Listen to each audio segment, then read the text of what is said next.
Bonjour, c'est toujours une joie de nous retrouver sur Destiny. Aujourd'hui j'aimerais vous parler du phénomène de drogue en milieu scolaire. Paul Hoffman, dans une interview donnée à Futura Santé, définit la drogue comme une molécule qui a un effet sur le cerveau, modifiant les perceptions et le comportement de l'individu. On les classe en deux catégories. 1. Les drogues dures. Ce sont des drogues qui induisent la dépendance physique et psychologique, ce sont le cannabis, l'héroïne, la cocaïne, etc. 2. Les drogues douces. Ce sont des drogues qui elles ne provoquent pas forcément de dépendance, à l'exemple de l'alcool, du tabac, du tramol, ou tramadol, etc., mais dont la consommation fréquente peut entraîner une dépendance. Au Cameroun, ce phénomène prend de plus en plus d'ampleur et affecte dangereusement la classe des adolescents. Il est de plus en plus difficile de trouver des établissements secondaires, au sein desquels l'on ne trouve un élève sujet à la consommation des stupéfiants. La consommation de ces drogues a de multiples conséquences, tant sur le consommateur, que sur son environnement et, partant, sur la société tout entière. En effet, parlant des conséquences sur le consommateur, et, dépendamment de chaque organisme, il peut arriver que ce dernier devienne agressif, violent, psychotique, déconnecté à la réalité, diminué de ses facultés mentales et cognitives, fragilisé biologiquement, et qu'il en vienne à mourir de façon prématurée. Cet état peut affecter sa famille nucléaire et étendue, ainsi que la société, qui se verra amputée d'une force, ou d'un facteur de développement. Il est alors important, parlant des drogues, de relever au préalable les facteurs ou raisons de consommation des drogues.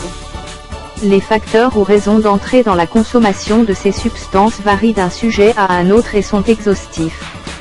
Mais le recoupement des interviews a révélé en facteurs prépondérants la curiosité, la mauvaise compagnie, la consommation involontaire ou inconsciente, qui est de plus en plus ce qui se fait dans les établissements, sous le coup de la menace, par des aînés, ou autres dealers.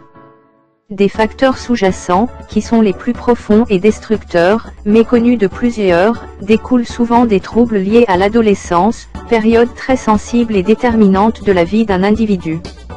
En effet, à l'adolescence, ressurgissent avec force les failles, manques, abus et traumatismes vécus dans la petite enfance.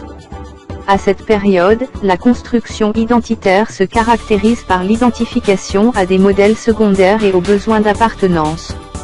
Ainsi, un adolescent dont l'enfance a été marquée par des abus, des frustrations, des absences et violences, aura une faible estime de soi, un vide affectif qu'il essayera tant bien que mal de compenser avec l'acceptation qu'il recevra des membres de son nouveau groupe d'appartenance, ou encore dans la consommation des stupéfiants. De nombreux témoignages l'attestent, car certains jeunes trouvent dans ces stupéfiants des moyens pour oublier ce qu'ils ressentent ou vivent, des moyens de se sentir en vie et forts, des moyens de se sentir acceptés dans leur groupe de jeunes. Cet état de choses permet alors de noter la responsabilité de la famille et de la société à 50% dans l'entrée de l'adolescent dans la consommation des drogues. Alors, plutôt que de réprimer, des efforts doivent être consentis et l'accent mis sur la prévention et l'accompagnement des sujets ou adolescents addicts aux drogues. Cette prévention consistera pour tous, de recréer des liens solides et d'aider le jeune à se construire une bonne estime de soi, afin de trouver des moyens de coping et de résilience, d'où la nécessité de redonner une place de choix aux conseillers d'orientation, experts dans l'accompagnement et le suivi psychologique des adolescents en milieu scolaire.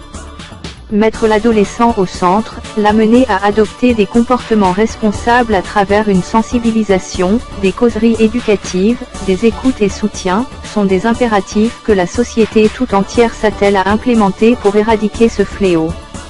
La sortie de drogue nécessite tout d'abord la compréhension des causes d'entrée dans celle-ci, et c'est cet objectif que les experts du counseling de Destiny se sont fixés comme moyen de solution à l'éradication du phénomène de la consommation des stupéfiants en milieu jeune et scolaire.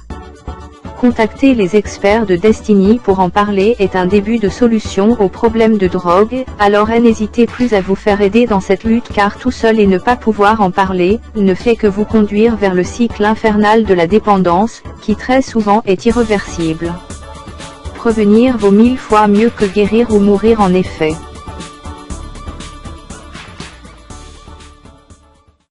Cette vidéo vous a plu, n'hésitez pas à nous laisser un pouce bleu et à vous abonner à la chaîne si ce n'est déjà fait. Vous pouvez aussi nous suivre sur les réseaux sociaux, LinkedIn, Facebook, Twitter, les liens sont bien évidemment dans la description. Destiny, nous rencontrer c'est réussir.